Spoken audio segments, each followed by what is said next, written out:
Hi, welcome to More Christ. This is a channel dedicated to Catholics, Protestants, and Orthodox alike. Today I'm joined by Dr. Michael Morton. Michael is a philosopher, a theologian, a poet, a musician, songwriter, editor, and also a biodynamic farmer. He's the editor of the journal, Jesus the Imagination, and director of the Center for Sophiological Studies. This is a great place to check out his wonderful blog posts and his many articles. So just to begin, Michael, can you please tell us a bit about your background and some of the key currents in your life that have helped to form your character and Sure. what's moved you to write so much about Christ and his church, and especially areas like Sophiology, which people don't know so Right. well? Well, I grew up in a working class Catholic family in Detroit, Michigan. Not the place you would think sociology would start. But I went through Catholic school, and there was definitely a time when I wanted to be a priest as a kid. But as old friend of mine says, yeah, every boy in Catholic school wanted to be a priest at one time. So. And but at the same time, interestingly enough, in where we lived in Detroit was kind of on the outskirts of Detroit, and not far from this what's called the Rouge River in Detroit, which is this tributary to the Detroit River. And around it was a floodplain, and was miles and miles of park and woodland. And I used to go there a lot. I mean, it was just really loved to be in nature as a kid. And I also had a kind of this attraction toward gardening that I don't know where it came from, because my parents were not gardeners, but we had a neighbor that had a garden, and I was fascinated. And when I was 5 or so, my mother would take me to the grocery store, and I'd ask her if I could stand and look at the seed packages in spring. So she'd park me in front of the rack where they carried the seeds, and I just sit there. Well, I should grow that. I was 5. It was little, and eventually, I had a little garden at the age of 5 or 6, and then became a teenager, and I was a pretty rebellious teenager. It was a rough time in Detroit. A lot of unemployment, and I became a musician. Started as a professional musician at the age of about 14, and and I was in the music. I got a record deal when I was 18, but I stayed in the music business kind of formally until I was 26. But I really got tired of it. I mean, I just did not like the business part of the music business. Did not like thinking about songs as product, right? So I started to leave that domain, and I didn't know what to do. I mean, I worked at a bookstore where, in the bookstore I worked at, they had quite a selection of books by Rudolf Steiner, and a lot of Waldorf teachers would come in there to buy books, and we struck up conversations. And they say, you know what, you'd be a great teacher. And eventually, a position opened up at the school. I hadn't even finished my bachelor's degree, but I became a teacher's assistant. And the teachers in that school saw promise in me. They decided they would train me because there was no teacher training around. So they decided they would train me to be a Waldorf teacher, where I did a practicum in each grade from kindergarten through 8th grade, which no one ever does that, which is the greatest training you could possibly get. And eventually became a Waldorf teacher, which is a hard way to make a living. It's not a really lucrative career choice. And I started having more and more kids. I mean, at that time, my wife and I had 4 or 5, but now we have 9, so I had to find something else to do to make money. So I thought a good choice would be to become a professor, since I was good at teaching and good at writing. And I did become a professor, first part-time while I was still as a Waldorf teacher, but then full-time. Unfortunately, that college closed. It was a small Catholic liberal arts college, closed a few years ago. And I didn't want to continue in that vein afterwards. I mean, I do take up a couple classes here and there for a couple liberal arts colleges close by, but it's not my vocation. And my vocation since we moved to this farm we're at now has been basically Sophiology and farming. So I started writing these books however many years ago, writing poetry. I've written poetry ever since childhood. But I wrote the Submerged Reality after I had written my doctoral dissertation, which is called Literature and the Encounter with God in Post-Reformation England. And while I was working on that book, I did a chapter on Thomas and Henry Vaughan, the alchemist, Anglican priest, and his poet brother, and another chapter on the Philadelphian Society's Jane Lead. And both of those chapters were very influenced by Sophiology. I mean, not my Sophiology, the figures there. I mean, Jane Lead had visions of Sophia, and the Vaughan brothers were both readers of Jakob Boehme, the German mystic who kind of like rediscovered Sophia in the 16th century. And I remember reading that because I already knew a little bit about Sophiology, had a real attraction to it from reading Soloviev back when I was in my 20s. I read everything Soloviev wrote, I think, that's published in English. And also I saw there's a lot of Sophiology in Valentin Tomberg's book, Meditations on the Tarot, if you know that one. So all those things which had been important to my kind of philosophical and theological formation for years and years kind of bore fruit when I was working on that dissertation. And I remember a note that I had in the original dissertation, I think it's in the book now, is that it's saying someone should write a book about this. And then I realized, well, I was the guy to write the book about it. And that's how I came to write the Submerged Reality, which I wrote in about 8 weeks. Amazing. So. And can you give us just a brief definition of Sophiology in case anybody doesn't know what that means or what you're referring to? Yeah, I always tell my students, watch out for definitions. Because once you get a definition, you're kind of stuck.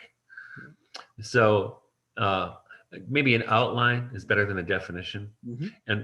And for me, it all begins in Proverbs 8, when Sophia speaks, to verse 22, I think it is, where wisdom, or Sophia, says she was with God at the beginning of the creation of all things. In the book of Sirach, God pours his wisdom forth all over the creation. And this participation of wisdom really, it's pretty important, I think. And I think it's very often overlooked. And I think the fathers very often felt a real anxiety about that being a feminine figure. So they projected Christ onto Sophia, which I don't think is what's going on at all. In fact, Paul of Dokimov, if you probably know him, the Orthodox theologian, he calls them on that. He talks about the fathers are often, their pronouncements about marriage sound like manuals of zoology. So probably not the best person to talk to advice for marriage, right? And so for me, what Sophiology is, it's this understanding that God's wisdom permeates the creation, and that God's wisdom, in some permutations, and don't ask me how it happens, is a person, is a divine person, right? Mm-hmm. And I think of Sophia in the sense as a metaxu, as the between the created order and the supernatural order, is that which binds them together, which in the Virgin Mary is the ideal icon and actually incarnation of Sophia, because what does she do but make the divine palpable, right? Mm-hmm. We can sense the divine because of the incarnation, and we can sense the incarnation because of Mary. Yeah, wonderful. Something that I wanted to ask you, I never wrote this in questions, but it struck me since. I don't know if you want to go down this direction now, but just in case. So maybe this is a silly question, and pardon me, but what's the difference then between Sophia and the energies that St. Gregory Palamas refers to? I mean, what does that energies mean, right? I always was puzzled. They said it's God's energy. Well, I think, some people equate Sophia with the Holy Spirit.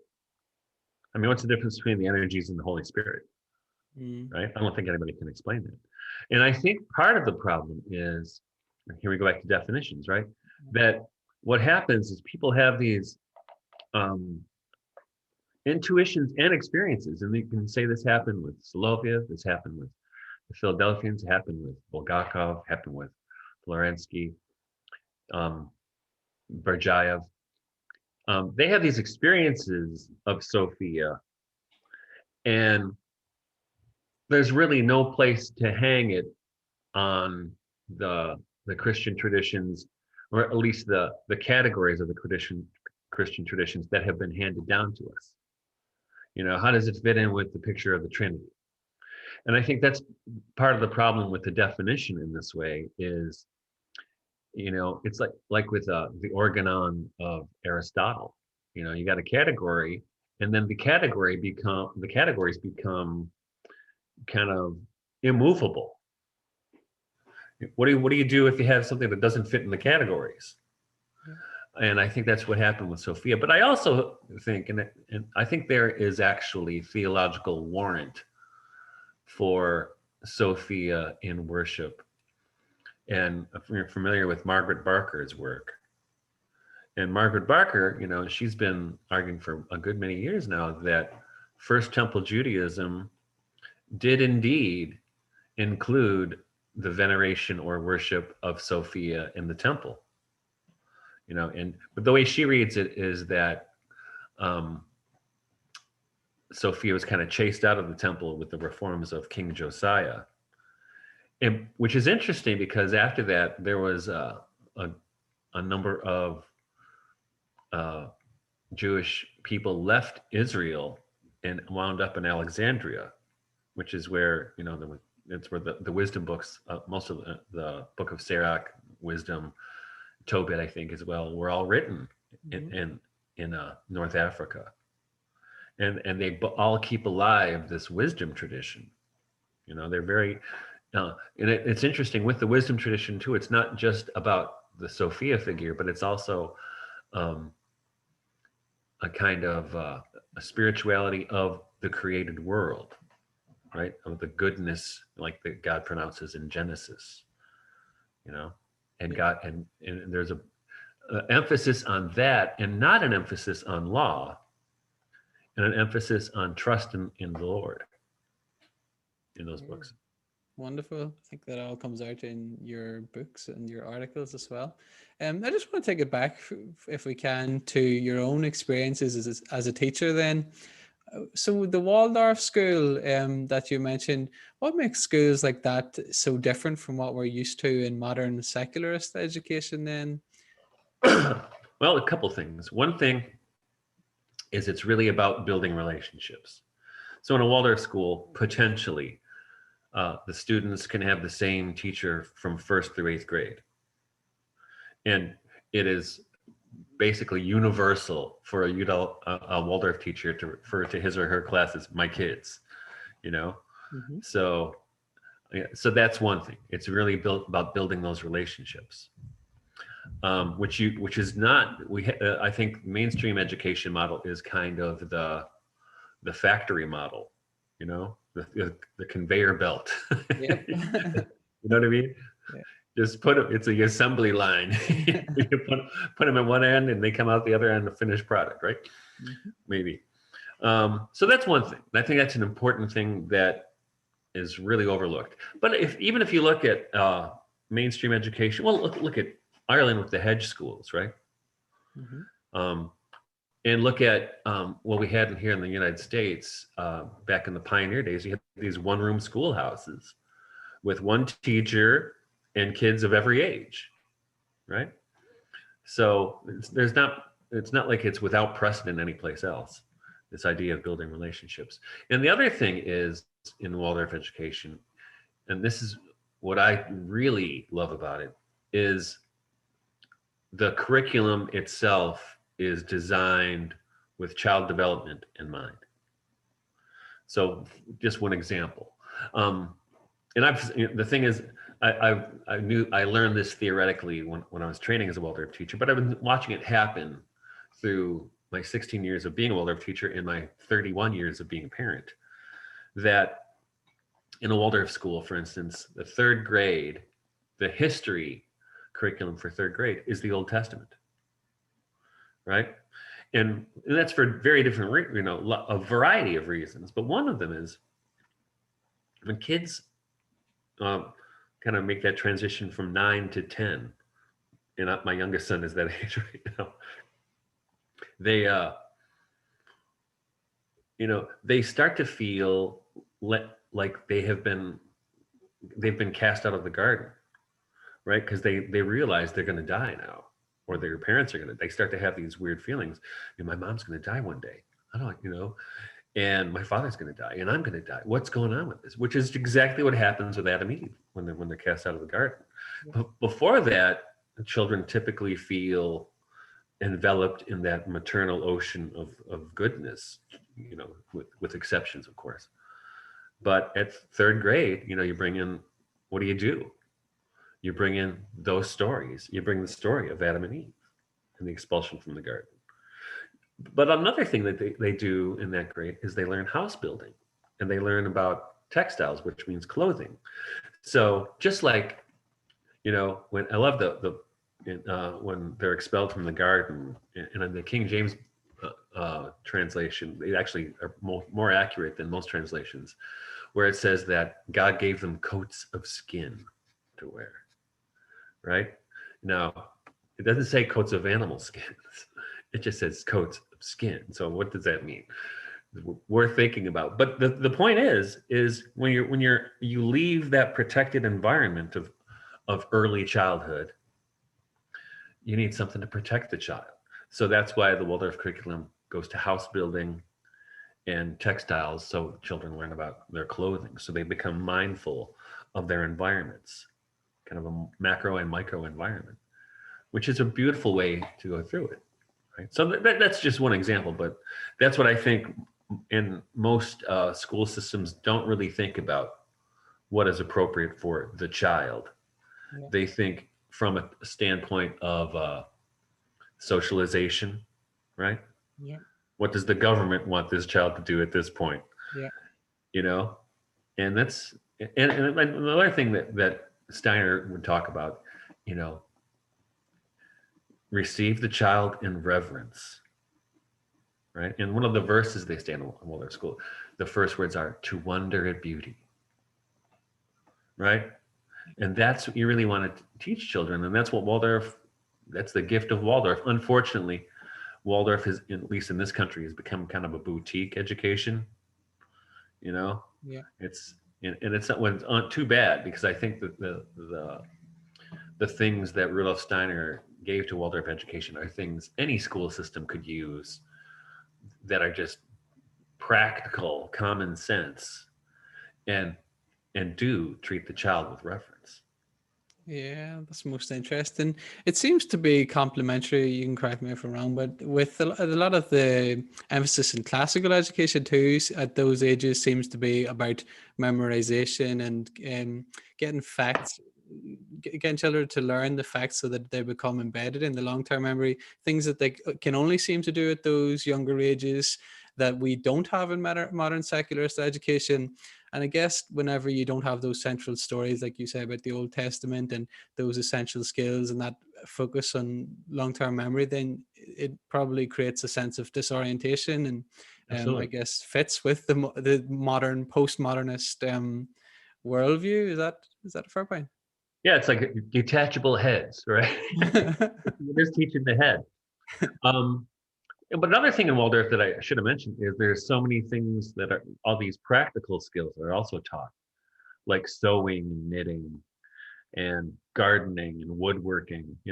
What I noticed being a Waldorf teacher for all those years, what happens is those kids would come back, say when they were in high school or after high school, and you would see what this education did to them. They weren't afraid of anything. They weren't afraid of new things. Whereas very often, I don't know if it's like this in Ireland, I suppose it is, that children get tracked from an early age as learning disabled or genius or musical or scientific. Yeah. and they never get a full education. They kind of just tracked into that one career path. Mhm. Whereas Waldorf gives them everything, right? Everybody does music, everybody does art, everybody does science, and you develop a whole person that way, Yeah, which wonderful. is very sociological, right? Hmm. I want to ask you then about your work as a farmer then, and I'm wondering how that ties in with your theology and things like that, especially biodynamic farming. What is that for those who maybe aren't sure? Oh, biodynamic farm is is an organic farm, which is augmented or extended by actually contributions of Rudolf Steiner about how to treat the soil. It's kind of homeopathy, but it sounds like witchcraft. You know, for instance, one of the things we make here on the farm is called a horn manure. And Rudolf Steiner gave this. I don't know where he got this stuff from. I imagine it was from some of the peasants and some of his reading in Austria in the late 1800s. But the horn manure is you take cow horns from a lactating cow who's no longer using it because she's in the freezer, and you fill the cow horn with fresh cow manure and bury it in the earth over the winter months. So I usually bury mine end of September, and I'll dig it up end of April. And what it is, it's kind of an interesting compost when it comes out. It doesn't no longer looks like cow manure. And what you do with that stuff is you take but a handful or so. I usually take a whole hornful and stir it in a pail of water for an hour or so. Back, kind of go in two directions, and then sprinkle it on the fields, or on the garden. And it works as kind of a homeopathy. And also there's so much more that goes with it. You're kind of working with positions of the moon. So if the moon is in a water sign, it's better day for planting leaf vegetables. If it's in a earth sign, it's for roots. If it's in a fire sign, for fruits, and if it's in a air sign, for flowers. So it depends on what part of the plant you want to accentuate. Now, what happens when you do this, though, and this is how it connects to sophiology, you are really connected to what's going on in the heavens, just like the church year is supposed to be and used to be. It's really, it is, right? You think, why is, this sounds esoteric to you, right?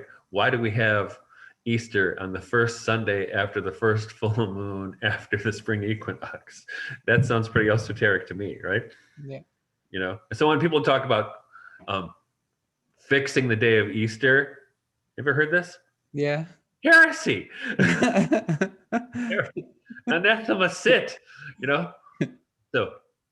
So yeah, anyway, but you become really attuned to the rhythms of nature, and you're part of it. And this is, this until relatively recently used to be how all farming went down. Yeah. I want to ask you something then specifically in line with that. So as a farmer, you are, as you say, familiar with the life cycles, life and death, and how everything's intertwined. So I was wondering, given the eschatological character of much sophiology and of your work even, which sees and does respect the goodness of creation, then how do we describe the continuity between the creation now and the kingdom to come? It's one of my queries. Yeah, well, definitely. If you haven't noticed, the world's fallen. And it fell a lot farther recently, over the last year. But I think what sophiology offers, and this, you see this in Hildegard of Bingen, you see it in all the great sophiologists I've already mentioned, St. Francis, in von Balthasar. You see the glory of the Lord shining through creation, right? And Thomas Traherne, the metaphysical poet, is really a perfect spokesman for this, because if you read Traherne, he always talks about becoming a child again, and how all the, how's he put in the poem? How like an angel came I down, how bright are all things here, when first among his works I did appear, right? And I think what the issue is is even though creation is fallen, we can still, at times, perceive the unfallenness that shines through creation.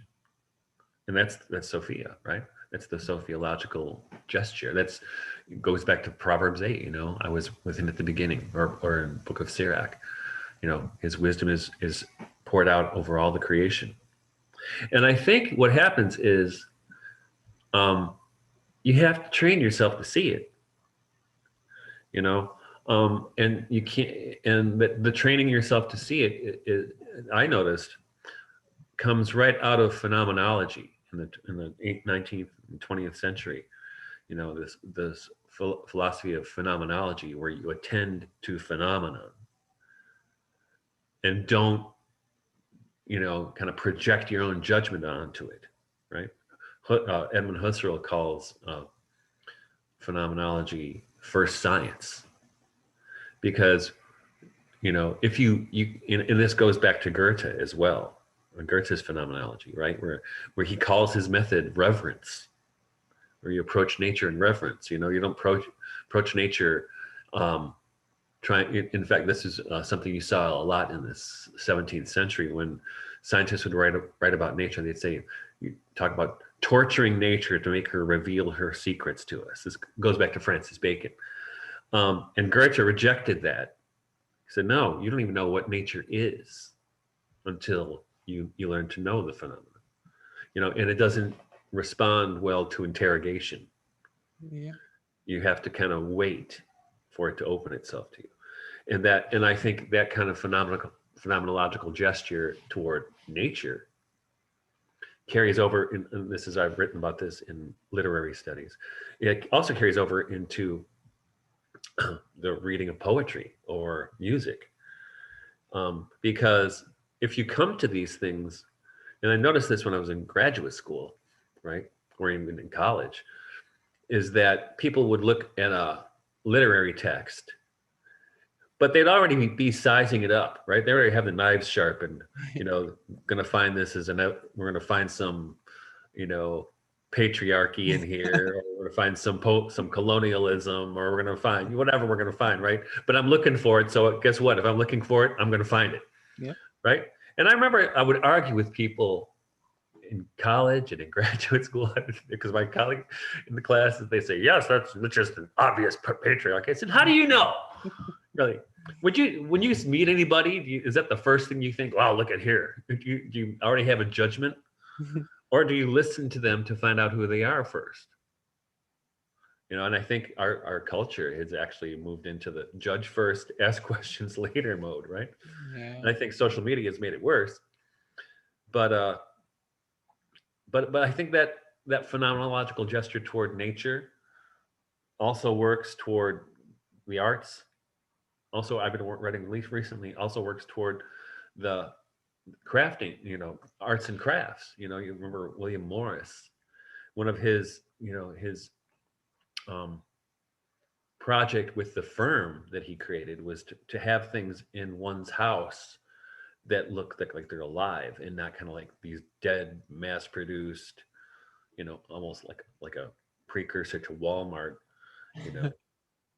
You know, so, but if you have something that you can attend to in this kind of openness and reverence, it will reveal itself to you.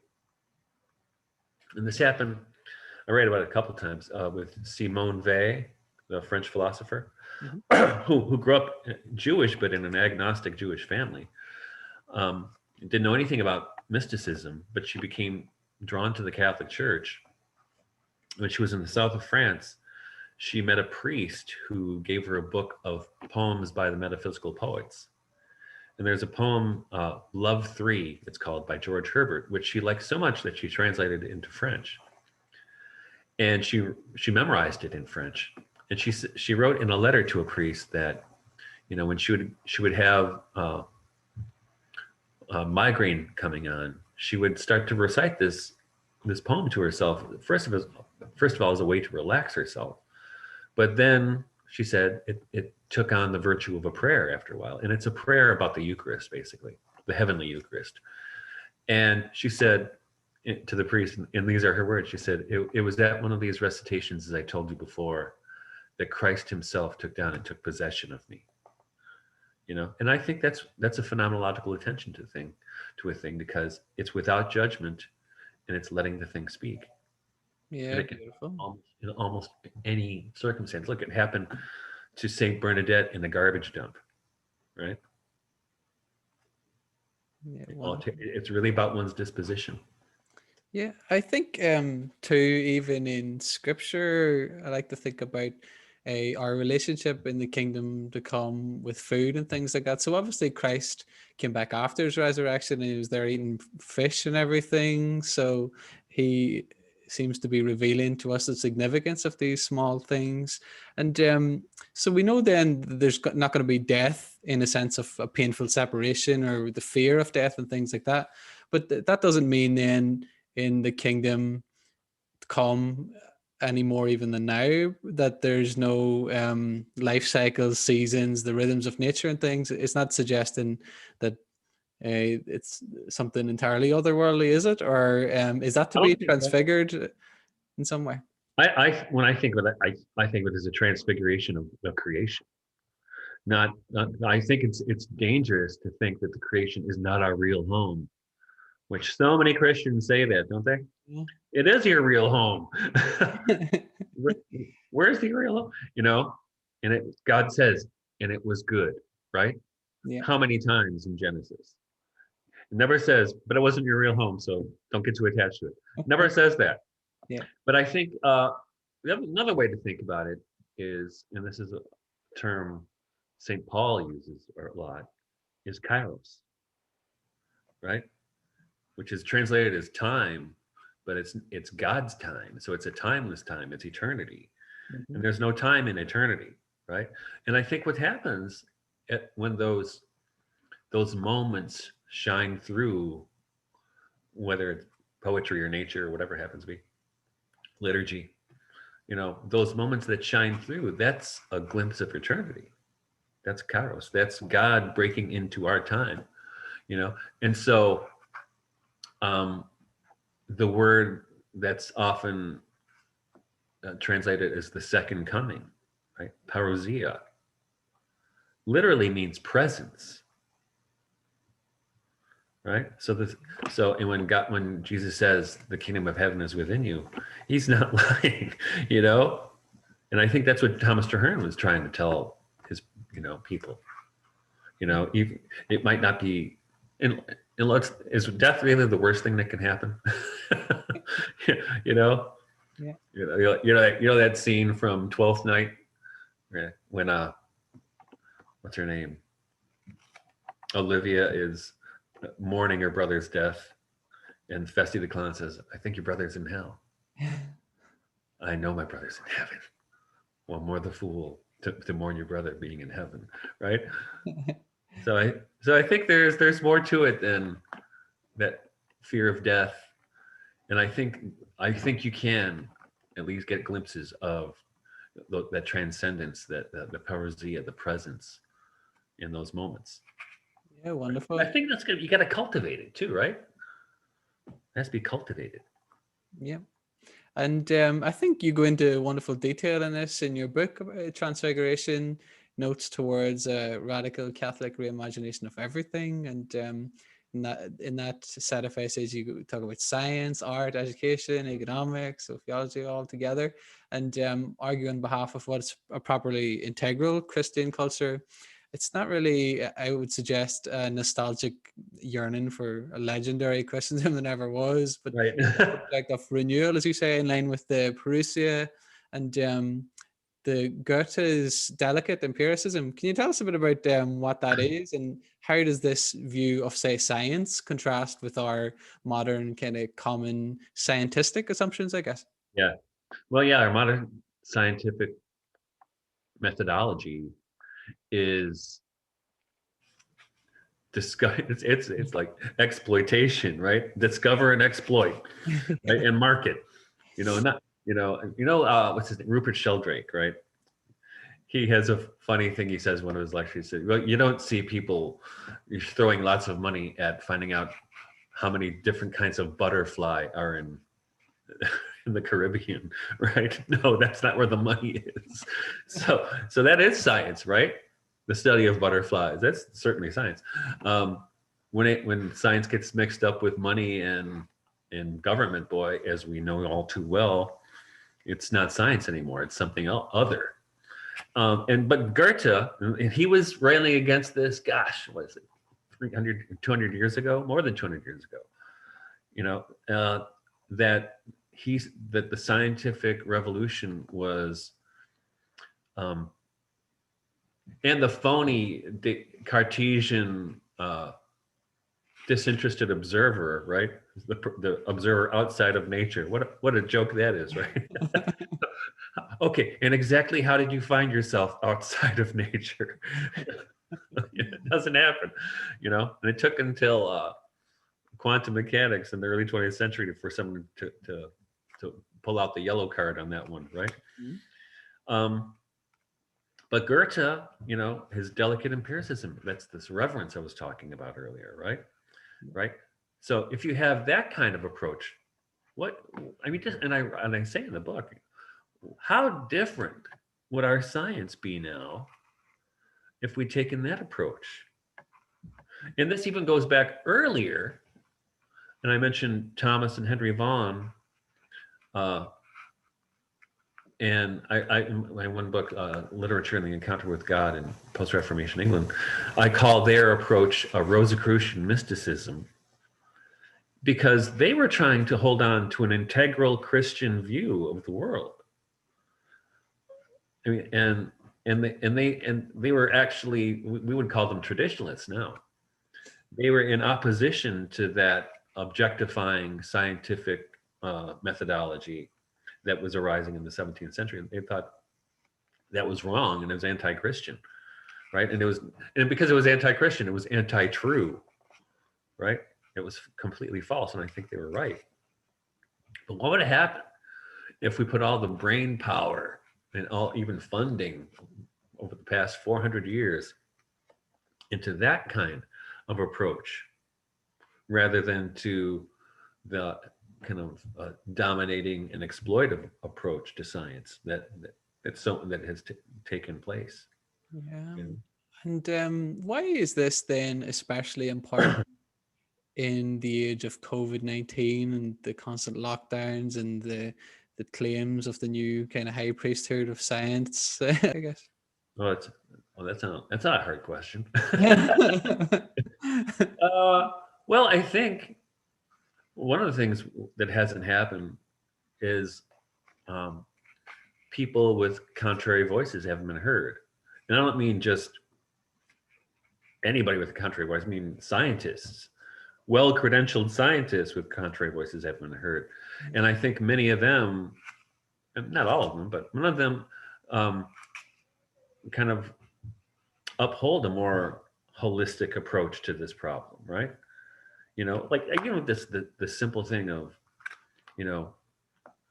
letting kids go to school because they don't seem to get this disease at all, and keeping the vulnerable protected.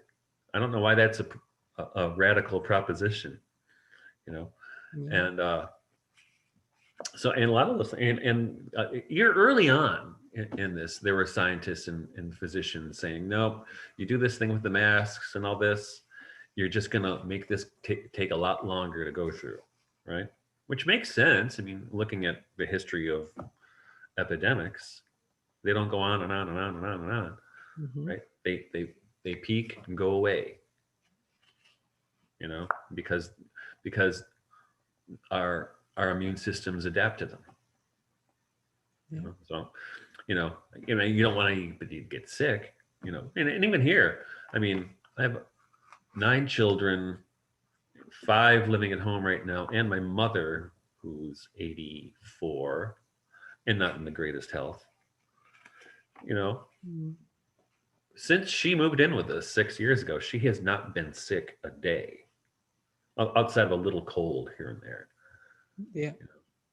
there are all those elements, I guess. That isn't that what Taleb calls anti-fragile, and if you don't expose yourself to these risks or anything, then it's going to make it worse in the long term. I guess too, there's also this mythology that they want to pretend that death is not a reality, and this seems to be in line with that. Hide it away, even as it sort of tries to bring itself back to our consciousness, but they still want to pretend that it's well, it's a weird mixture, because obviously they do put too much emphasis, simultaneously put too much emphasis on death in and of itself without the proper context, but also want to sort of minimize risks that they as if they'd ever die at all. It's a strange mixture, Yeah. I guess, that if we had a more integrated vision of life and death and everything, then we would be able to draw those lines that you're talking about. Yeah, I think so. I mean, even I think with a lot of the stuff that's happened with that, I mean, I think probably the reason my mom has been so healthy despite her weakness, she's frail, but she's been sick. You know, she's around little kids all the time who hang out with animals and walk in with manure on their shoes, right? You know, but she also eats organic food and has clean water. You know, and I think that's apparently, in fact, before she moved in with us, she was in a retirement community. She was sick all the time and falling down all the time. I mean, I thought when she moved in with us, I didn't think she'd last a year, and she's lasted 6. Thank God. Yeah. And I want to ask you next then, Michael, about a bit more about your views on art and your theology of art. So rather than just decrying the horrors of modernism, as easy as that could be, you really call us to approach art as eschatology. I want to ask you, what does that mean, and what are some of the pleasant consequences of understanding art in that distinctly theological sense? Yeah. Well, my image for that is John the Baptist, right? And John, you know, and I don't know. I've had a thing with John the Baptist for my entire life. It's always been fascinating figure to me. But I think, you know, and as I write in the book, he calls Christ from the future, right? I mean, really, he calls Christ from the future. I think that's what he does, because he invokes the eschaton in a way, you know. And I think that's that's a part of art that has been neglected for a while, certainly for the last 100 years or so, or you know. But there was what is art's job? You know, I think art's job is to call us to what's spiritual in the world, right? What and you were mentioning death a second ago, right? And I think death is part of that, right? Yeah. But I think, you know, I don't know what's made it happen, but maybe the professionalization of arts through the colleges and universities. I don't know what it is, but MFA programs, I think, in writing of poetry and fiction, I think that kind of, what's his name? Donald Hall, the poet. Actually, he taught at the University of Michigan close by. He called it McPoetry. You know, he didn't like the whole MFA thing, because you get conformity that way. You get groupthink, which I think is deadly for art. And that's why I think John the Baptist is a great example, because here he is out in the wilderness, you know, and letting God speak to him.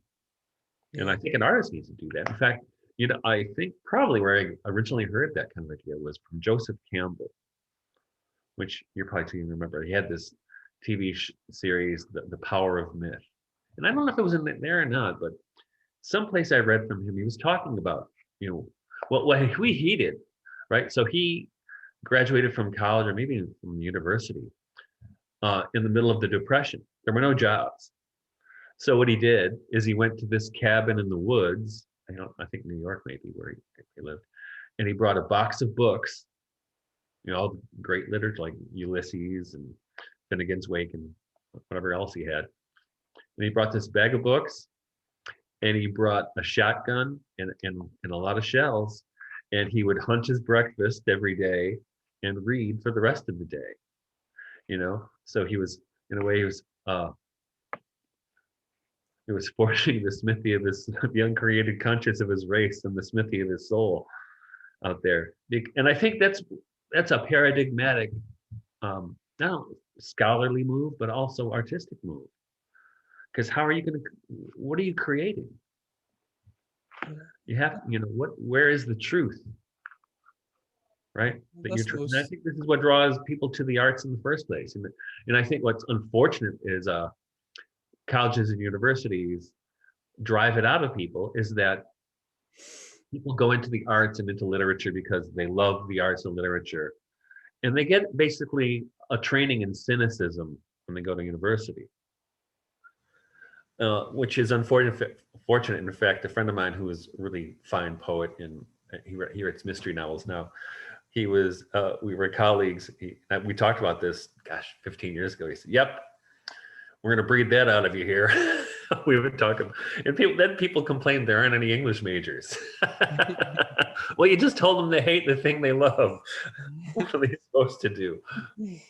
Yeah, I think it goes back to your point about phenomenology too, doesn't it? That I guess I don't want to put words in your mouth, but it seems to be you're suggesting about beginning with wonder and honoring the wisdom of creation, say in Sophia, whereas these more cynical approaches that you talk about, say like in critical theory, they have this kind of hermeneutic of suspicion, don't they? That they're, as you say, they're always trying to unmask the hidden forces at work. Right. And how can Yeah. you create beautiful art for everyone whenever that is your underlying supposition and your starting point, I guess? It does make sense whenever you do phrase it like that. Yeah. Well, Harold Bloom called them the schools of resentment, which I think is a great phrase. Yeah. Yeah, and I think that's why, since my college days, I've been railing against that, resisting that, because I don't think it's true. We don't have. I mean, I think we have these Sophianic experiences that draw us to love the arts or literature or whatever happens to be nature, and the thing is, you get one hit of that and it's addicting and you need another one, right? So I noticed recently my one son just kind of really got into reading. He's 12. And so I'll put him to bed at 9:30 and I'll go upstairs to work, and he's still reading at 10:45. I say, put the book down, but, I don't want to discourage him because he's just got into it all of a sudden, because it's speaking to him, and you don't want to, you want to cultivate that. But I also want him to get up on time in the morning. And that's in all these different domains. And how is it that has become just gestures that's just dismissed? Yeah, I want to ask you actually next, Michael, kind of going off this here, how in your work we see the understanding that the universe is enchanted and it never actually really went away. It's just been sort of submerged, as you said, the submerged reality, for example. And this seems to be good and bad. So you don't have to play out the game of being suspicious of the author or whatever, but you do talk about Ahriman and Sophia. Wondering then, how do those two relate, and why are they essential for us to come to grips with, especially pertaining to the spiritual life? Right. Well, the idea of Ahriman originally comes from Zoroastrianism, but Rudolf Steiner picked up on it, and it was kind of a nice diagram he draws of Christ in the middle, Ahriman on one side, and Lucifer on the other. And so Christ is balanced, right? For him. Ahriman is this side of us that wants to turn everything into data, right? Everything's scientific, everything's about data, everything's, calculation. Whereas Lucifer on the other side is like, I just want to express myself. It's just kind of loose and just going with the flow. I'm all, those people who are really spiritual, right? Compared to the technocrats on the other side. And I like that. I mean, it's really a useful way to think about it. And I think, I realized wrestling with this 20 years ago or so, that interestingly enough, that I think what happens with the Luciferic type, the airy fairy kind of expressing myself type, usually gets delivered into the hands of the technocrat. I'm going to express myself. I'm going to find it, but I can't express myself as myself. So I need surgery, or I need, some kind of medical intervention, or I need some hormone treatments, or whatever it happens to be, right? So it's kind of interesting how those dynamics play out. But when I wrote about it in Transfiguration, I was interested more in kind of another, call it a dialectic of Ahriman, or the technocrat, on one side, and Sophia on the other side. Because I think right now that's the polarity we're dealing with. We have the technocratic, but also what is it that goes on with AI? Here's a story for you. Now, a friend of mine, a philosopher, she does a lot with translating from Greek to Hebrew to English to, back and forth. And so she was using Google Translate a lot. This is about 4 or 5 years ago. And she, so she was doing this. And then all of a sudden, after, months of doing this work, and whatever she was working on, she put in a phrase, I don't know what the phrase was. It was something very simple, like, today in Jerusalem, this happened. And it came, the phrase, the translation came back, where have you been? Or where we've missed you. Freaked her out. And she comes over to my house, and she was out on the farm at the moment. It was in the garden. She said, Michael, do you have your phone with you? I said, yeah. Can you go put it in the house and turn it off? So I turn it off, and she tells me what's going on. She's been having basically conversations with the translation robot. And she said, what do you think it is?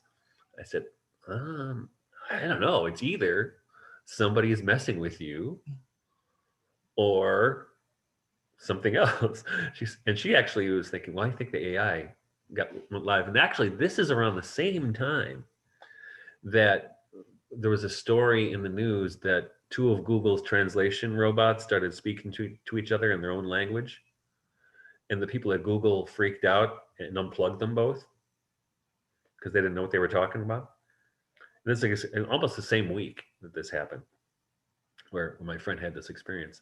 And I even talked to a friend of mine who I knew worked for the FBI, and he worked with translation. When I asked him what he thought it was, he never got back to me. So I don't know what it was. So strange things, right? So what is that with AI? And even with the fact checkers on Facebook and all this business, who aren't even checking facts half the time, right? Yeah. So there's that side, but I think, unfortunately too, with the COVID thing, with more and more people going to school in a Zoom situation or whatever, and less in interacting with nature and other human beings and exchanging genetic information and germs, and not being in the world. So we've kind of moved into these virtual environments, and I always fear with those virtual environments that there's a real temptation to turn yourself into an avatar, right? This is a projection of myself. This is my created self that I'm out there in the world presenting, but it has nothing to do with reality. Yeah. It also allows some of these larger corporations and governments to control reality, doesn't it? Where they frame our reality. And yeah, that's a frightening prospect if that Yeah. becomes the new normal, if it's not already the new normal, I guess.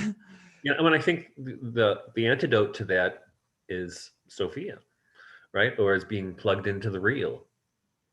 Whether it's and unfortunate, because I live on a farm surrounded by forest, with clean water.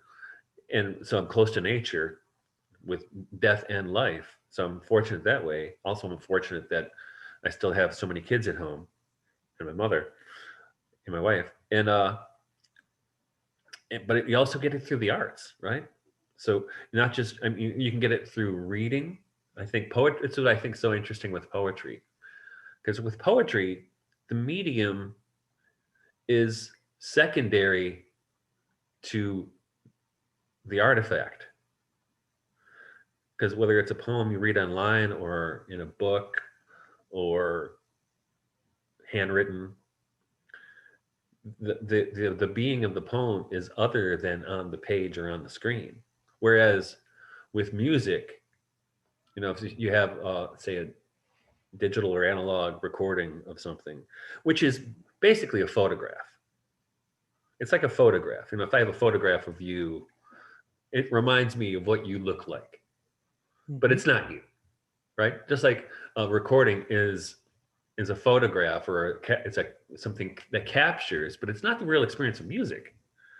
Because in fact, I used to do this experiment, and I still do, I guess, sometimes, teaching students, about phenomenology. I would go in, and hopefully I would have a room with a piano in it, or sometimes I bring my guitar in if there was no piano, and I would play the Beatles doing "Hey Jude."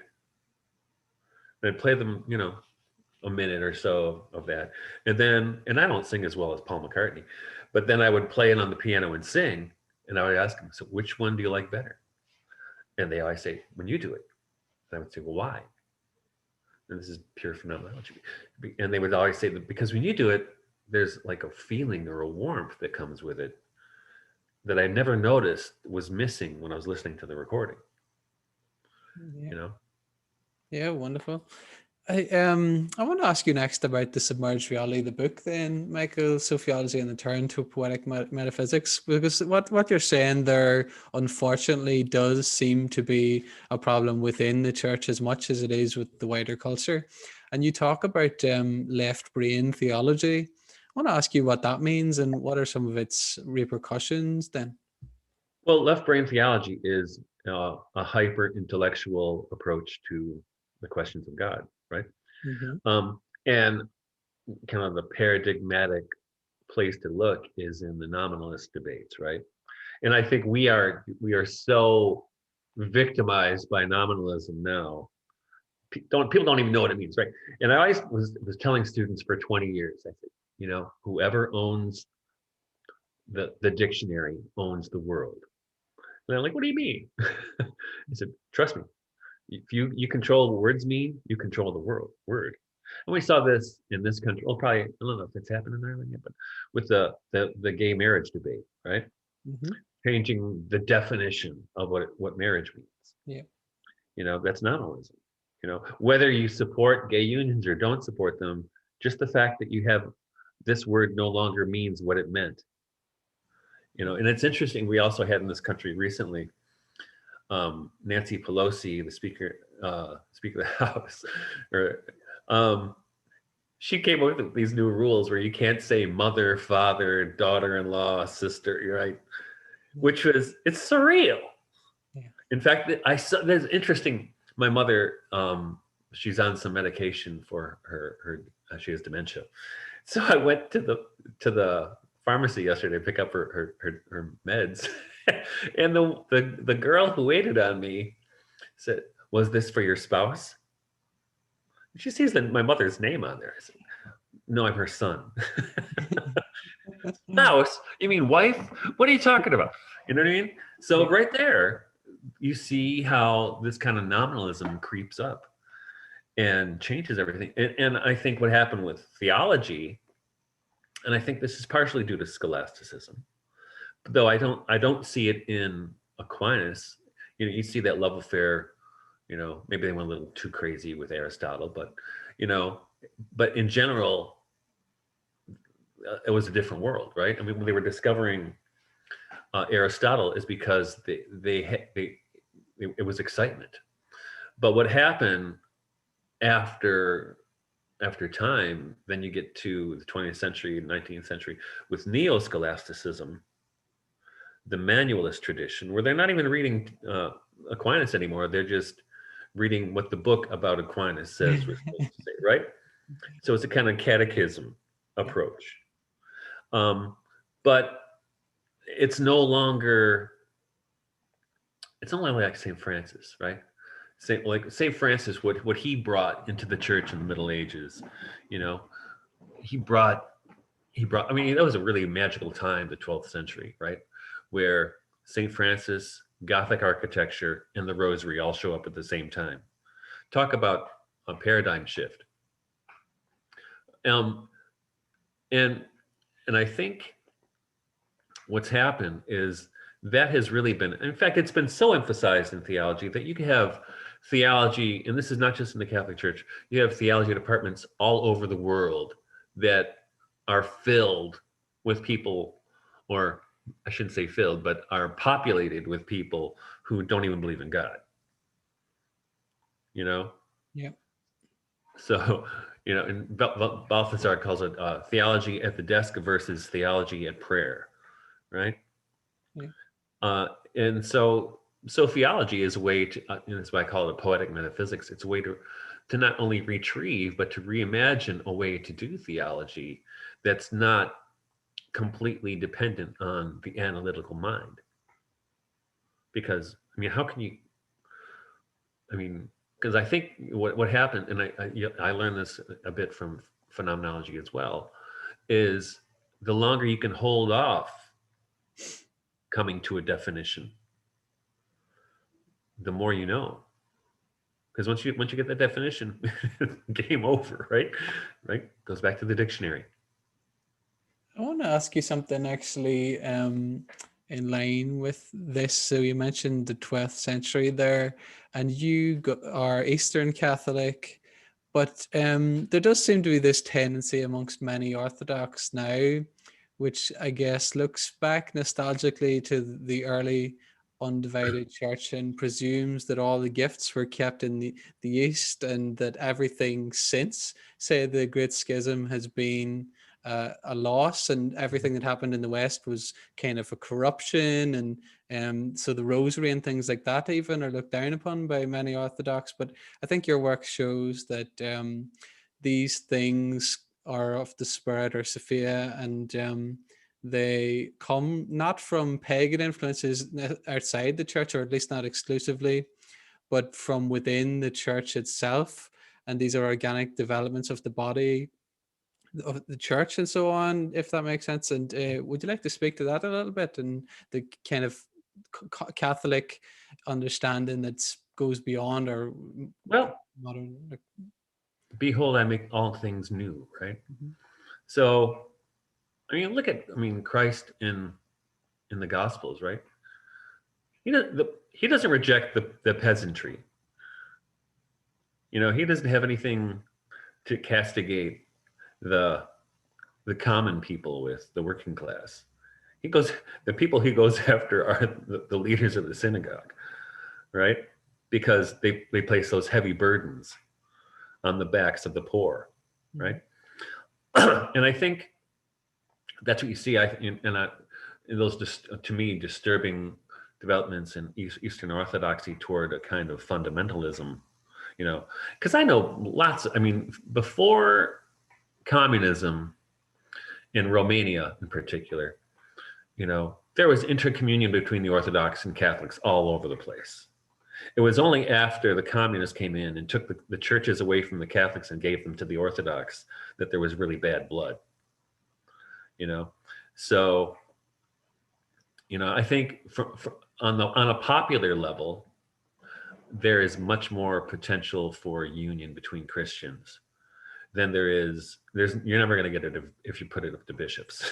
But what's going to happen to my job, right? That's never going to happen. Not going to happen. So, there are a couple good bishops out there, but it's not a class of people I have a tremendous amount of respect for right now. So I think that's part of the problem. And I think, you know, it comes down to power. You know, and it reminds me of academia. I mean, politics are so nasty in academia as a friend of mine says, because the stakes are so low. You know, and you see it in church politics too.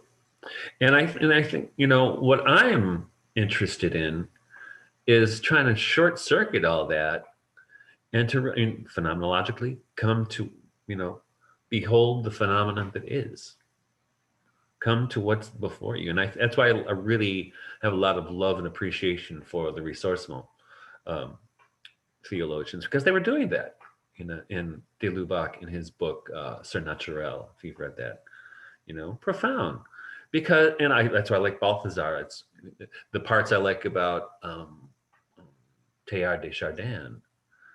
You know, he's a poet, you know. I think even though he's a scientist, he writes like a poet. I mean, he really, I read it, I was working on this book recently, and I reread The Divine Milieu for the first time in 30 years, and I was blown away by how beautifully it's written.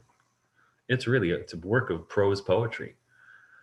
And if you ever read his another prose poem he wrote called Hagia Sophia, it's called The Divine Feminine, which is gorgeous, you know, gorgeous and true, I think. That's why I think there needs to be balance brought to the force. There needs to be balance brought back to theology. And I think, you know, you see some glimmers of it out there. Not enough, but they're out there. Balthazar, I think, was great for it. Yeah, thank God. And I think your work is a good contribution too. And I just want to ask you then, outside the church, so you describe a secular Gnosticism, which might strike people as a bit of an oxymoron, but I want to ask you what that is and what are some of its ill effects then? Well, the idea is that knowledge is going to get you out of this, right? We have secret knowledge, you know, that the other people don't have.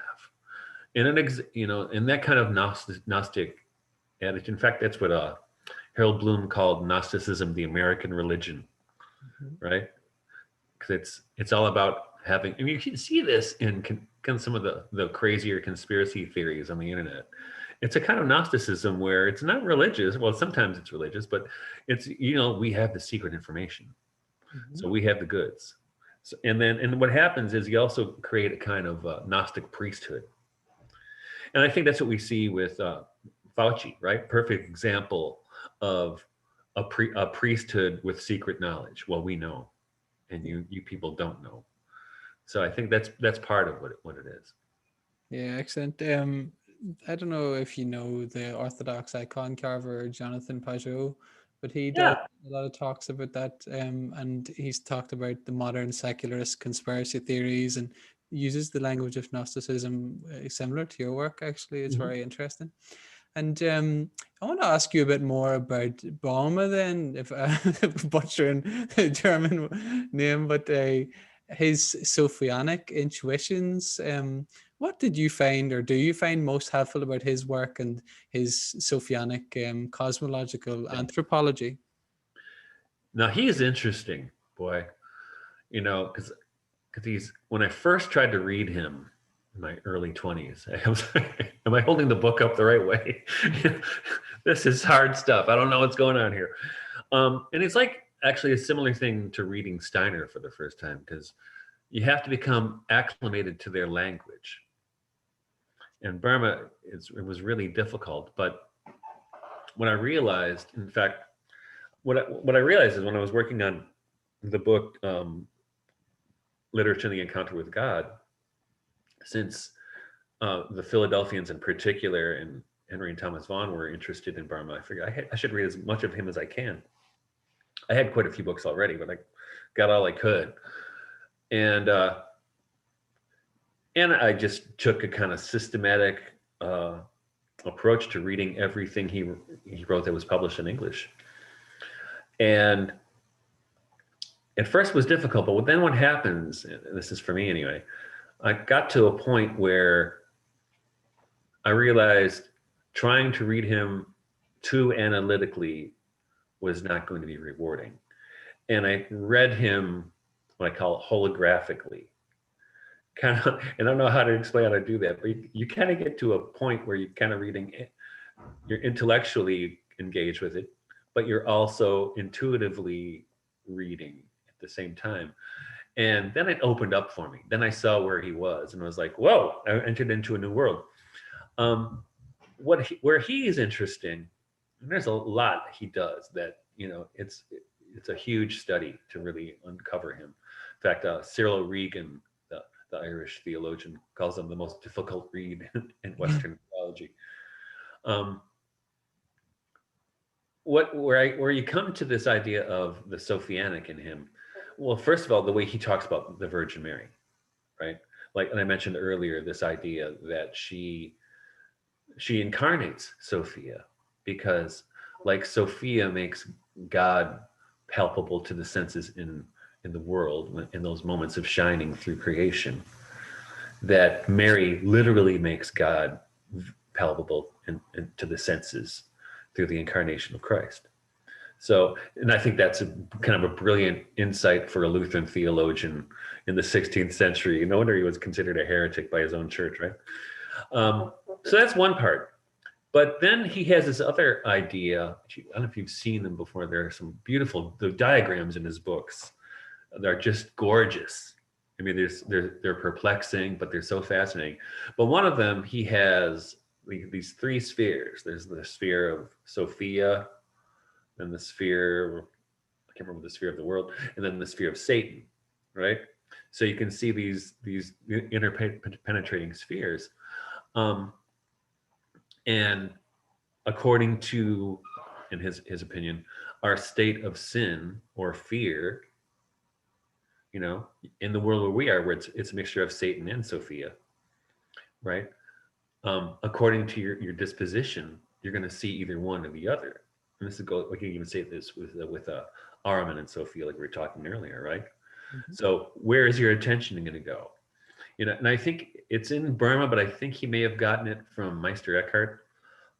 This idea that God doesn't change, right? God's love is always God's love. But if you're in a state of sin, God's love feels like fire burning you. And if you're in a state of grace, it feels like light, right? So I think that's another way to think about it. And I think he's useful in that way, in giving us other ways to think theologically about our actual experience of life. Because I think in the scholastic tradition, you get a lot of propositions, right? Aquinas is all propositions. Mm-hmm. Not so much in Bonaventure, right? You get those propositions, but God can't be proved by algebra. We have experiences in the world, and some of our experiences are beautiful and some are terrifying. Some we're victims of our own sin, but we're also, coin of phrase, victims of grace, right? Yeah. And how and what is that goes on with that? And I think it's a beautiful way he describes the world in that way with his interpenetrating spheres. Whether we think about that literally or poetically, it's true. I think it's useful.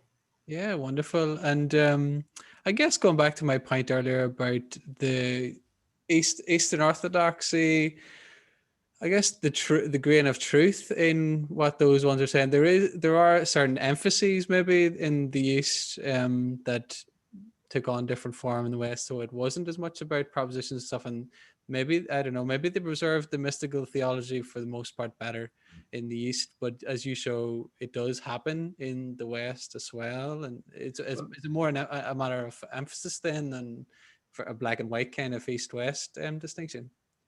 Well, I think in the East, though they kept they kept kind of a mystical openness more than the West. I think what happened, but I think what also happened there was I think the monks got way too much power, and I think that through a wet blanket of things to a degree, you know what I mean? Yeah, that makes sense. I think in fact, here's a story. I mean, a friend of mine used to be in the Foreign Service, and he was stationed in Greece, and he decided he was, in his 20s, and he had a a baby. He went to go visit Mount Athos. And the monks are trying to convince him to leave his wife and baby to become a monk, and said, well, don't worry, we can arrange it for you. And I'm like, okay, wait a minute. That's wrong in so many different ways. So I think, I think there's too much power but I think this is any domain, right? There's too much power. You better believe there's going to be some corruption in, well, we'll just compromise a little bit to make it look more like us, and that's just what happens, and I think that happened in the East as well as the West. Yeah, that makes sense. I think we'll speak about this in our next talk more, but just to let people know that I think from my experiences with Orthodoxy too, that they do downplay marriage and sexuality and different things, even worse than in the Latin West and so on. So it'll be an interesting conversation to have. And I think your work will correct some of those errors of kind of fundamentalist monasticism and so on. So yeah, I want to ask you next just about Robert Fludd then. I want to ask you, what's most ennobling about his mystical philosophy then? What do you find? There's a lot to him. He was a physician and a theologian, and he was a Rosicrucian apologist. He was also one of those scientists I talked about earlier who was rejecting the scientific revolution and its materialism, right? So there, but he's definitely a sophiologist of a stripe. So one of the things that really interesting to me about him, and I think this also touches on, we were talking earlier about nominalism. Now, one of the outgrowths of nominalism in the 16th and 17th century was pure nature philosophy, or natura pura, which is the idea that, and this is what happens when theologians have too much time on their hands. This is the proposition that could there be any place in nature where God's grace was not present? Right? So it's a proposal. It's not even a statement, but they start thinking about this, and this is actually the La Flèche in France, in Paris, was where Descartes went to school. This is when he was trained in. So it kind of sets Descartes up for a cogito ergo sum, right? I think, therefore I am. So he's now an impartial observer, right, of nature, like he's outside of nature somehow. Crazy. Fludd also thought that was crazy. Fludd was trying to maintain an integral view of nature and of medicine. He was a physician. He followed Paracelsus to a degree. He was also one of the early members of the Royal College of Physicians. So when we talk about pure nature, though, so he has in his books, he has quite a few of them, and his books are sumptuously illustrated with these strange diagrams very often. But one of his more famous ones is he's got two, like, they're triangles. He calls them pyramids, but it's like a long triangle, isosceles triangle. And there's one with a base on the ground or on the bottom and point at the top. And there's another one with the base where that top is and the point at the other one. And what he does with these is, and this is his illustration of that, there's no way that there's any place where God's grace is not present. It might be, or we say spirit is not present. So at the bottom, you'll have absolute matter, right? As much matter as you can get, but it's still got a little point of spirit. And at the top, you have mostly spirit, but it's still got a little point of matter, which is total Aristotle, total Aquinas, right? It's Catholic theology. Even though Catholic theology has at times been hijacked to think that the earth is not a real home, right? Mm-hmm. That matter, this is really a Gnostic or Hindu understanding of things, that the body is a trap or something. I mean, craziness, right? And I think this is what we were just talking a second ago about some Orthodox theology tends to, and its denigration of marriage. That's what that's what it is. That's kind of Gnosticism. And Fludd was rejecting that. And his books are really difficult to find. I've never seen one in print. Well, I've never seen one. No, there's not been one reprinted except for his big book. What's it called? Triusque Cosmi Historia, etc. It's a long title. It was republished about 10 or 12 years ago in Germany for $1,000. So yeah, I didn't have the money. But what's good though is most of his books are available through Google Books or archive.org, but they're all in Latin except for one. So they're very difficult to find. But when I first started in graduate school researching Fludd, there was only one book within 500 miles of his that I could see. And I would go, it was at the University of Michigan Library in the rare book room. But to go to the rare book room, it's like visiting somebody in prison. You have to give them your license, fingerprints, and you visit the book and under the watchful eyes of a guard. Not fun, not a good way to study. But he rejected this pure nature idea, right? And I think, and then later in his work, he kind of played it cagey in the way that Balthasar played it cagey about Sophia. Well, he didn't become explicit in outing himself as a Sophiologist, but he did in some manuscripts that were not published until the 20th century, where he speaks of Sophia as she, and no longer as it or he. So he kind of comes clean. So, and there's a lot more to it than that. And I think one of my favorite things that Fludd meditates on is his idea of light, the light of the first day and the light of the fourth day. It's a constant theme for him. And I think it's really worth thinking about because in Genesis, right, let there be light. And then the sun's not created till the fourth day. What's going on, right? What is that inner light? And he's really interested in that. And I think if we think about him in regard to science, and we were talking earlier about what would happen if people had approached that avenue of doing science rather than the materialistic view of doing science, where the materialistic view only looks at the light of the fourth day. And I think it's very much connected to the two Greek terms zoe and bios, right? Life and life. When Jesus says, "I am the light of, in me is life," right? He means zoe. I'm the thing that makes life alive, right? Not bios, which is how bios is how you make a living, or that things that humans are allowed to eat, or the cows eat, right? How you get about life. But there's a zoe that informs all life, right? Yeah, I think this speaks to what we spoke about earlier too, about modern materialist thought, and this secular Gnosticism sort of only reads reality at one level, the materialist level or whatever. But and Peugeot talks about this too, and I just remember too that Peugeot, sure, he's obviously written for your journal. So he talks again about the different levels of reality that are described in the Fathers and so on, and that you go through, and how that contrasts with our simplistic kind of scientific understanding. I guess that speaks to your point there about the sun, rather than just reading Genesis in our modern scientific way. Yeah.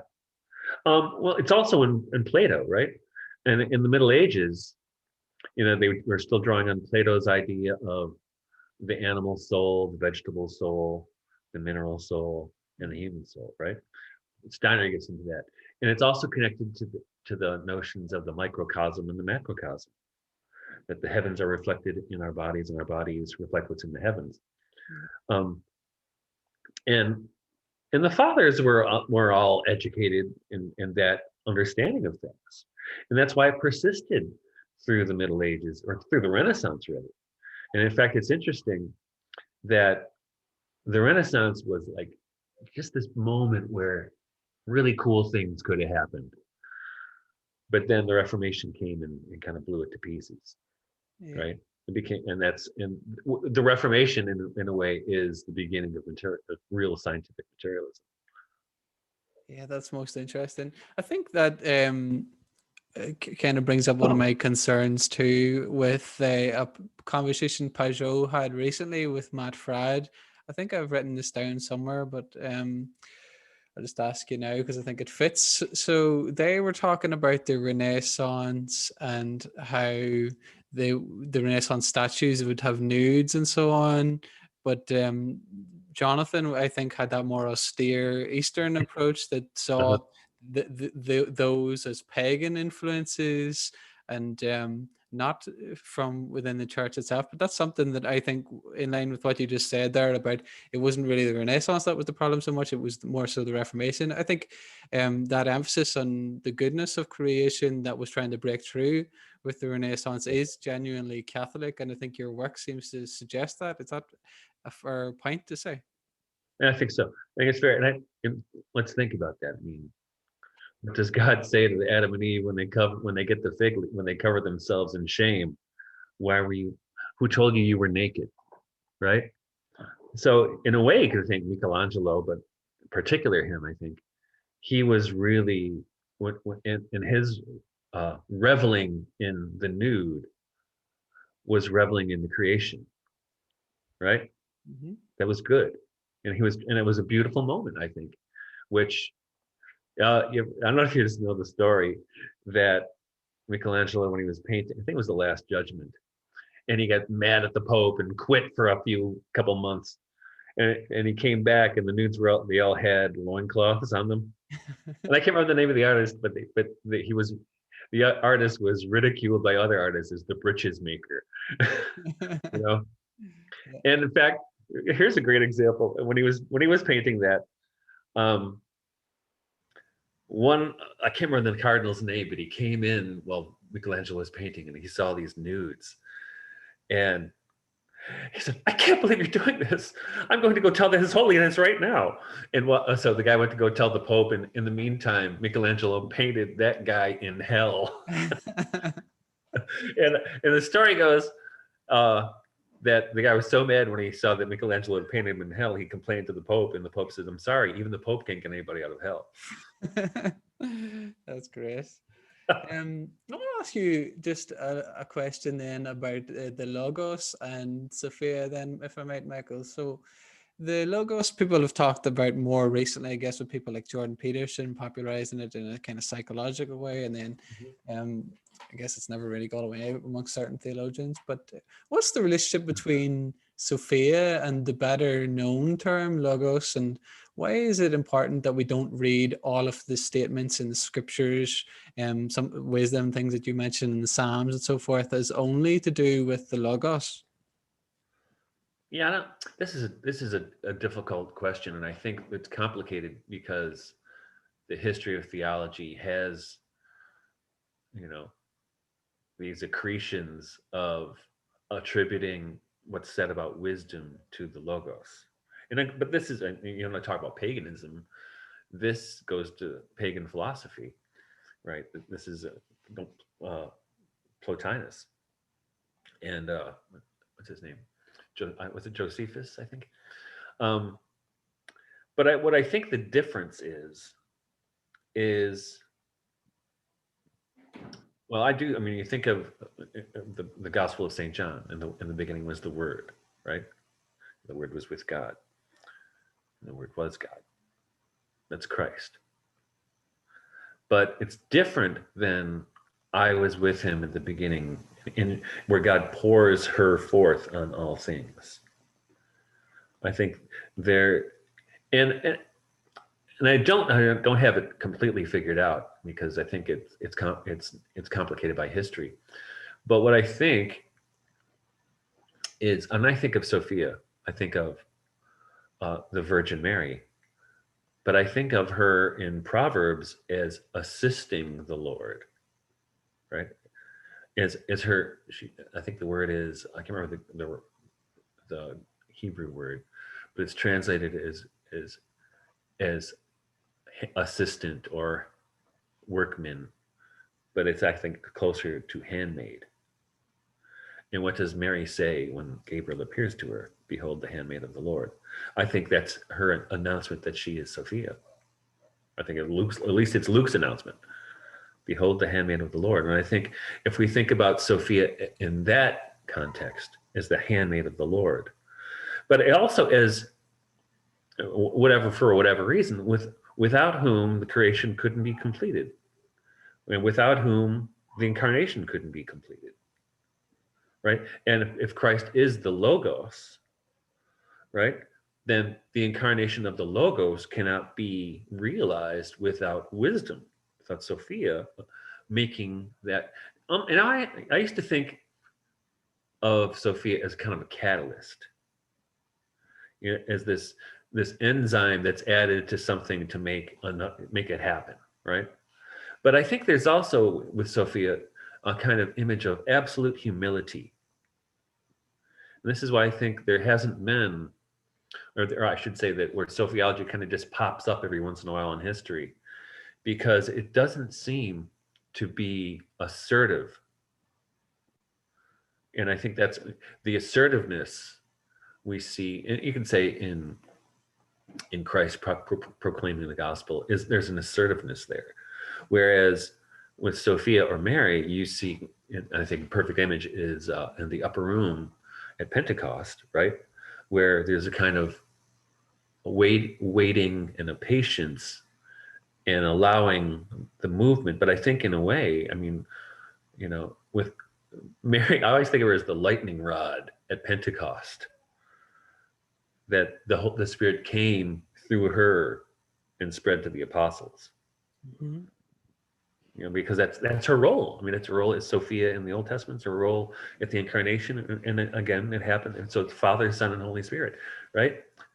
She's the accompanying agent, or the vessel through which that happens.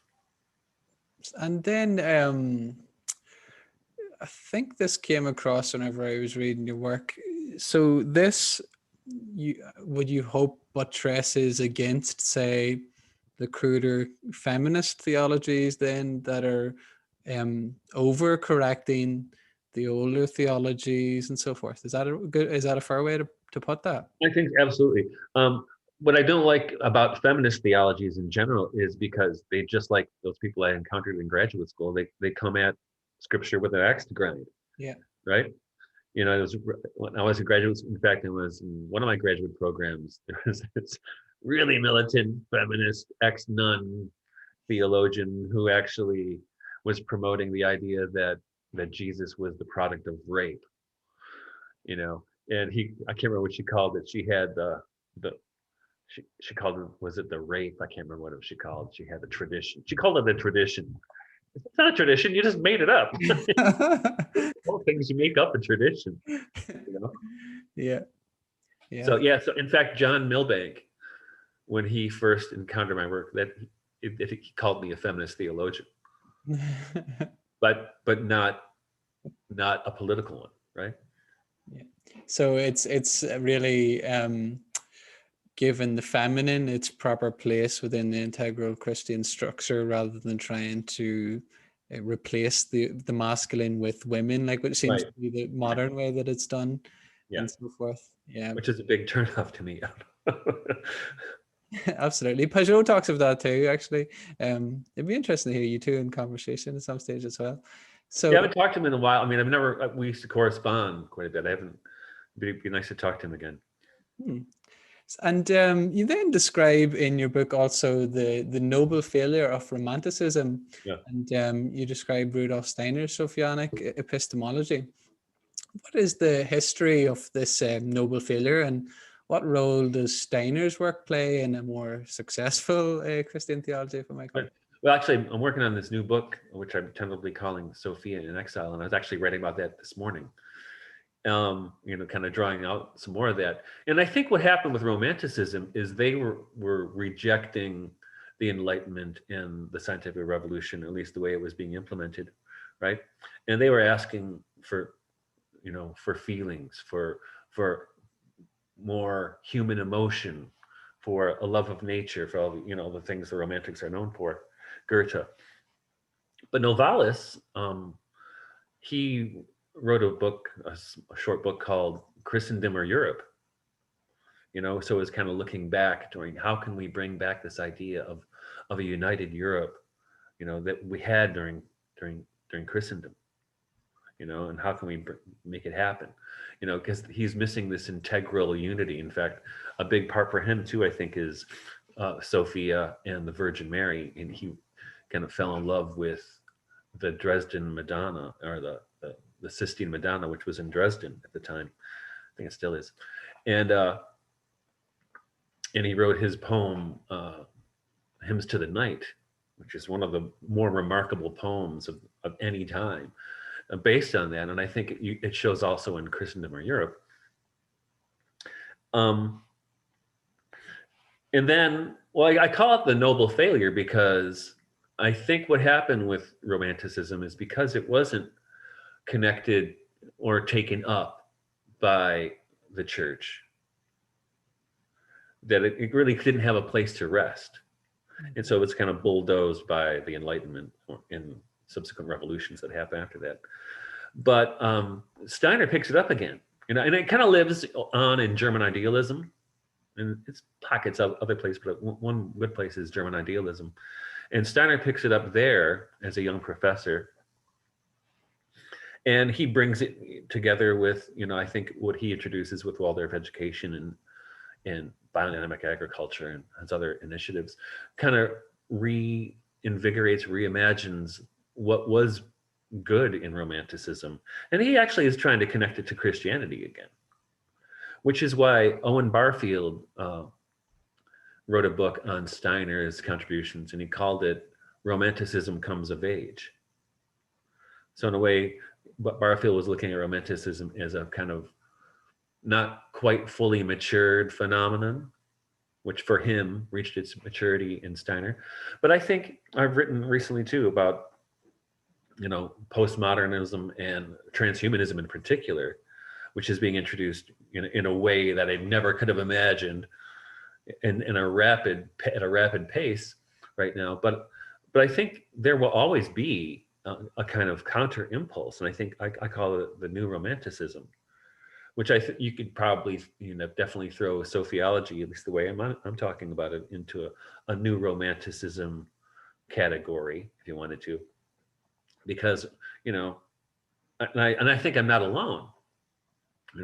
That's just people like you, but I think there are other movements out there.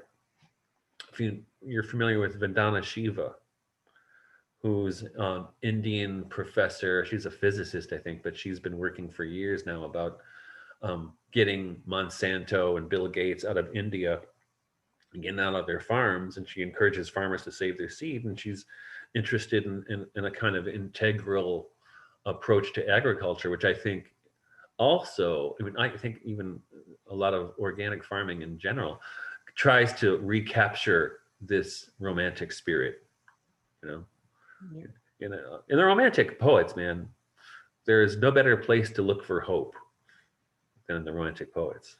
Yeah, wonderful. I think you're right about that. I think the way it seems to have developed, I don't know, I might be wrong, but Nancy Pearcey's written about it, and she used the kind of two-story model of her mentor Schaeffer to describe how they split. It follows your thing about nominalism, so that Romanticism did become corrupted because of that split, but that it is a proper Christian, it has a proper Christian origin and a place within the Christian tradition in line with your work, but that's the problem. And then I think Carl Trueman talks about it in his recent book about the rise and triumph of the modern self too, in really interesting ways. He does look favorably.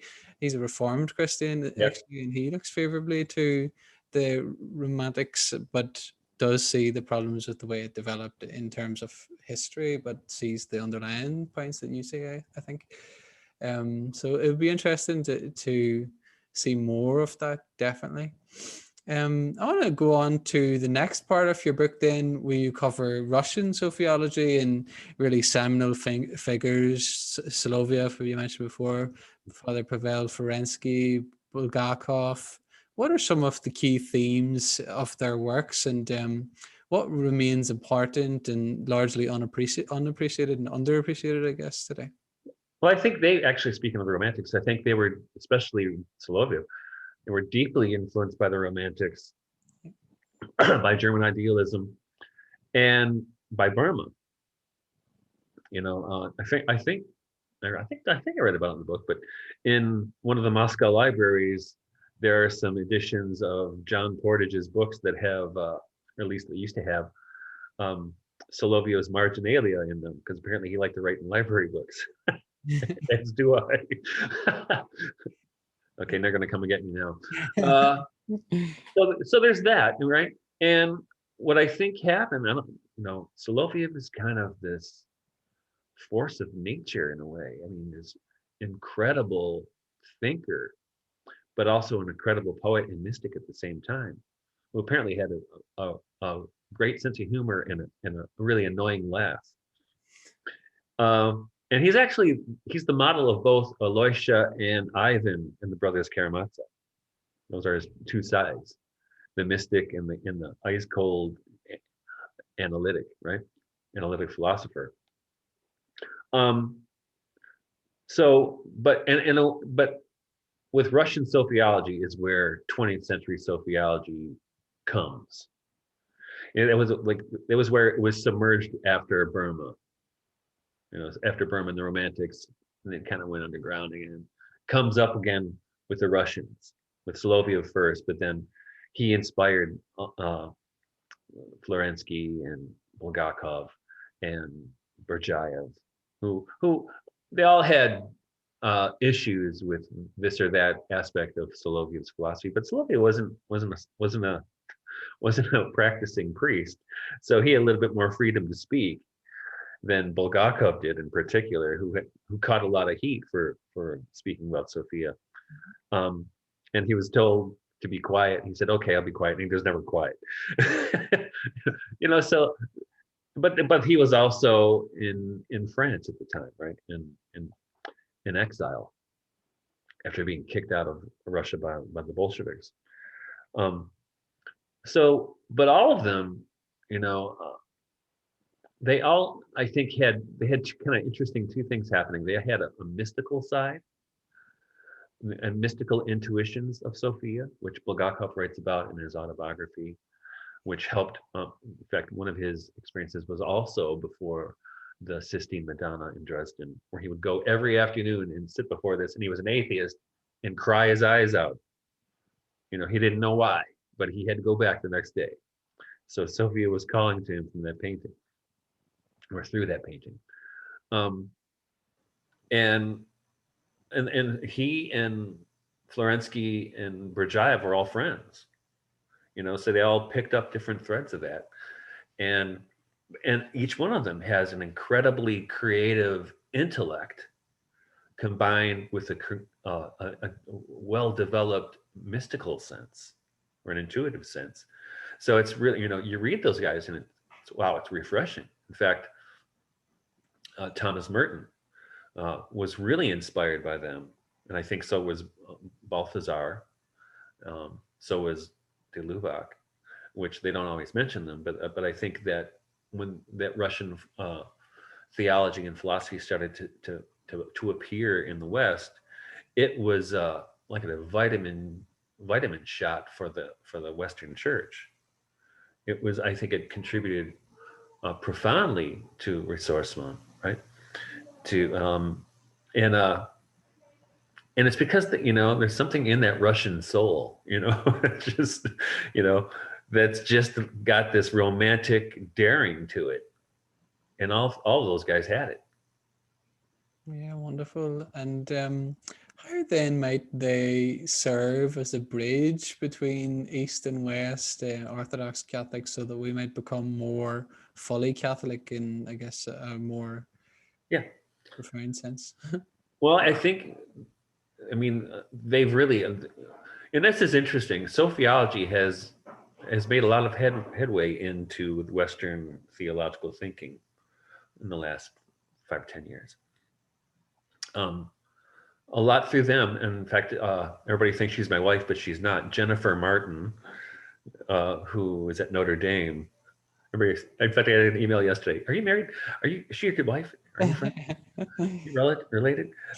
She wrote a book on Bulgakov's influence on Balthasar.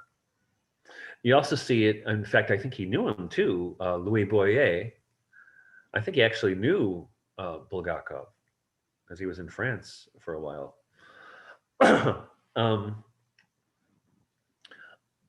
And Merton I mentioned, right? So all these thinkers took up,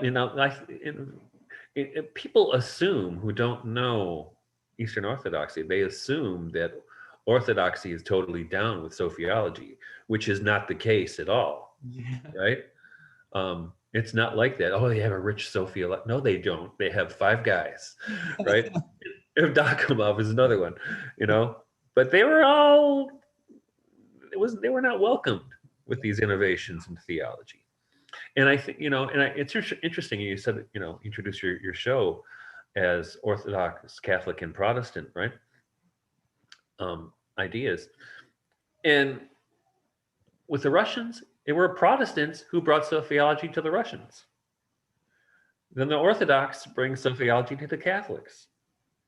So in fact, the original subtitle of the Submerged Reality had ecumenical in there, or ecumenism, I think was in the title someplace. I don't know why I changed it, but that was part because that's what I was really seeing, is that, wow, this is really an ecumenical phenomenon, right? Because you go back to Burma, who's a Lutheran, the Philadelphians were mostly Anglicans, and then they have the Catholics and the Orthodox. This is a ecumenical movement that not a lot of people know about. That's why I call it the submerged reality, because I was hoping it would come up for a little air. Yeah. So I think there are movements in the right direction, and hopefully I've contributed to some of that. At least I've been working toward it. But who's to know, right? Yeah, God willing. And I want to ask you about Tomberg then, who's lesser known. Can you tell us a bit about him and why his work matters? Yeah, he's an interesting figure. In fact, his book Meditations on the Tarot is instrumental in my returning to the church. Because I left the church at 18, because my mother said, for a lot of different reasons I don't want to get into, my mother said, you're going to go to church until you're 18, and then it's up to you. So 18th birthday, I'm staying home from Mass. But then, I don't know, it's about 23, maybe 22. I got a copy of his book, Meditations on the Tarot, because I was still actually, even before that, I was saying the rosary all the time. I guess the rosary has been present in my life for a long, long time. And somebody told me about this book. I said, I could buy the book. And I bought the book, and it kind of opened up my thinking about what the Catholic Church could be, because the subtitle is a Journey into Christian Hermeticism. So there's all this stuff about magic and the Kabbalah and Orthodoxy, and all these different things are going on in there. I was like, and it's like, whoa, wait, how did I get here? But it was also profoundly, you can almost call Tomberg a traditionalist. It's profoundly devoted to the traditional church, right? To the role of the church and the role of the chair of Peter in the hierarchy and everything. Very Dionysian in that regard. But Tomberg, and I didn't know it at the time at first, had been an anthroposophist. They had followed Steiner. And what happened is he kind of got chased out of the Anthroposophical Society prior to World War II. And then he ended up in a World War II, and he was in a camp for displaced persons in the Netherlands. And he met some Jesuits there, and eventually he converted to the Catholic Church. Very devoted Catholic for the rest of his life, and wrote this incredible book, which was published after his death. I think the book probably took him 7 or 8 years to write. pretty profoundly moving book. I mean, a lot of people I've talked to who've read the book and said have called it one of the life-changing moments in their spiritual life. And so what I like about him is he's not afraid to criticize Rudolf Steiner, which you never see with anthroposophists. He's not afraid to criticize the church for its failures in the past either. But he has such a profound sense of the mystical body and the mystical sense of the church that you can't help but be moved by it, I think. And he also in there has a few chapters in the book touch on Sophia and Sophiology. And he's got a deep veneration for those Russian, especially, I don't think he knew Bulgakov. I don't think he ever talks about him, but he talks about Soloviev quite a bit. And he structures the book as a series of letters, which is exactly what Florensky does in his book, The Pillar and Ground of the Truth. So I'm sure he is riffing off of Florensky's model and writing them as letters. If you've read Florensky's book, there's another one. It's the weirdest book. It's such an outlier in the history of theology. Or where did this book come from? But they're Russians, and Tomberg was Estonian. He was Russian, right? Yeah. I mean, he grew up in Russia. He grew up in Petersburg. So he interestingly, he's kind of this figure who kind of takes Sophiology from the East and moves west with it. And he, in fact, after the war, he ended up in England, where he had a job translating radio broadcasts from Russia for the BBC. So it's worked for the spies. Yeah, most interesting. I want to ask you, just as a final question for now, about that particular book and about Sophiology. Are there any remaining conceptions that you come across about your work that we haven't spoken about, or anything that you'd like to clarify or to address the skeptics, I guess?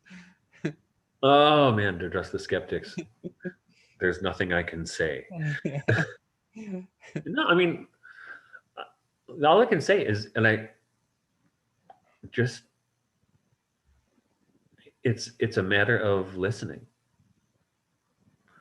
to phenomena. I mean, I found a vocabulary for what I was experiencing in Sophiology, right? Or in the Sophiologists that went before me, but it came out of that phenomenological disposition, right? Because then eventually you have to ask yourself, what is it that I'm experiencing? What is it? Like we talked about Simone Weil earlier. You could say, oh, she had a moving experience with a poem, but she didn't say it was a moving experience with a poem. She said Christ himself, who is the subject of that poem, came and took possession of her. And she was not given to fancy, right? So I think we're all obliged to ask ourselves, what is it that happens in those moments where something shines through the universe, whether it's through creation or works of art? And I think if you just ask what that is, that's probably enough to start. Yeah, beautiful. And if we might move on then, just to speak about the incarnation of the poetic word then. So in that book, you bring together the worlds of theology, philosophy, and so on, as we conceptualize them now. And you introduce us to Agape criticism, a method of inquiry characterized by what you're saying there, reverence and attention, and exploring what truly lives in the written word. So can you help us maybe get an outline of that a little bit, that approach and method of inquiry? Well, that's a term I took from William Desmond, because he talks about agape waiting. Let's return to the Irish Catholic philosophers. And he, in fact, he was very kind to write that introduction to that book for me. And so, and that's what, in fact, that chapter on Agapeic criticism, I presented that at a conference a long time ago, and it was the only time I think I've ever presented a paper where people afterwards said, "Can I talk to you? I got to talk to you," because these hardened academics were like, "Well, I have that experience all the time. Thank you for giving me the explanation." Now that Agapeic, right, is the love that doesn't get anything in return, right? The different kinds of love, eros, right, the attractive love. Even if you don't get anything from it, you feel something. That's enough, right? Philia, friendship, you scratch my back, I'll scratch yours. Agape, you don't get anything from that one, right? There's no payoff.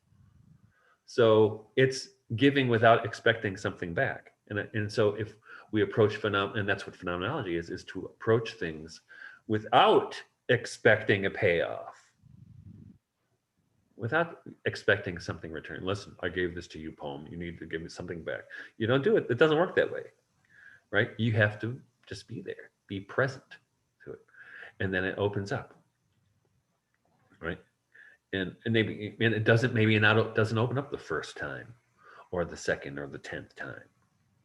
First, I think this happens with people with scripture. I mean, some things in scripture I've read, hundreds of times, but then you read that one time and you, whoa, it just lights going, right?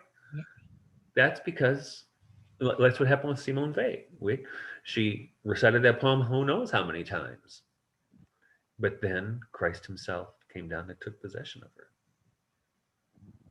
And I think that's a worthy disposition to cultivate. I think that's a very Pentecostal, like in the event of Pentecost.